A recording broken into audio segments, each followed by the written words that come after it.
এক মন্ত্রণালয়ে মন্ত্রী, প্রতিমন্ত্রী, উপদেষ্টা, কোথাও আবার একই মন্ত্রণালয়ে দুজন প্রতিমন্ত্রী, আর উল্টো দিকে একজন মন্ত্রী একাই সামলাচ্ছেন তিনটি মন্ত্রণালয়। বাংলাদেশের নতুন মন্ত্রিসভায় দায়িত্ব বন্টনের এই চিত্র কি দক্ষতার ভারসাম্য, নাকি তৈরি করছে নতুন জটিলতা?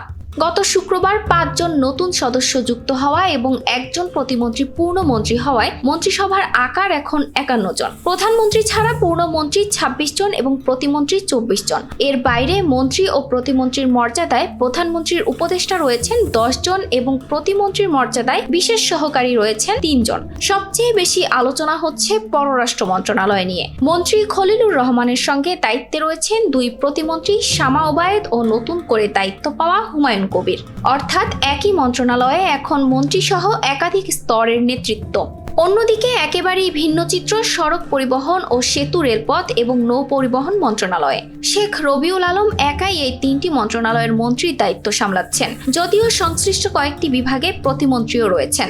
আরেকজন অলরাউন্ডার হলেন খন্দকার আব্দুল মুক্তাদির। তিনি দায়িত্ব পেয়েছেন শিল্প, বস্ত্র ও পাট এবং বাণিজ্য 3টি মন্ত্রণালয়ের।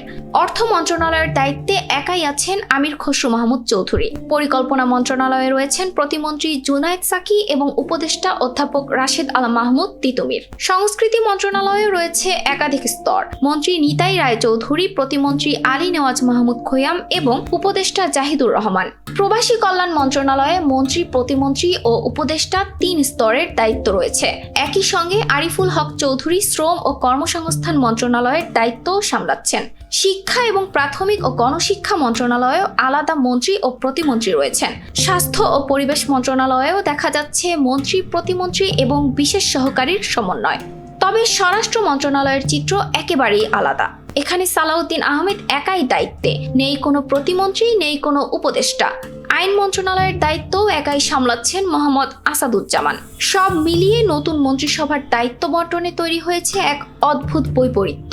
কোথাও একটি মন্ত্রণালয়ে একাধিক নেতৃত্ব, আবার কোথাও একজনের কাঁধে একাধিক মন্ত্রণালয়ের ভার।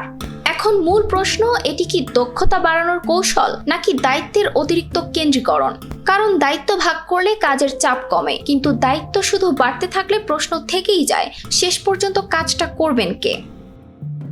ETS Bangla desk report.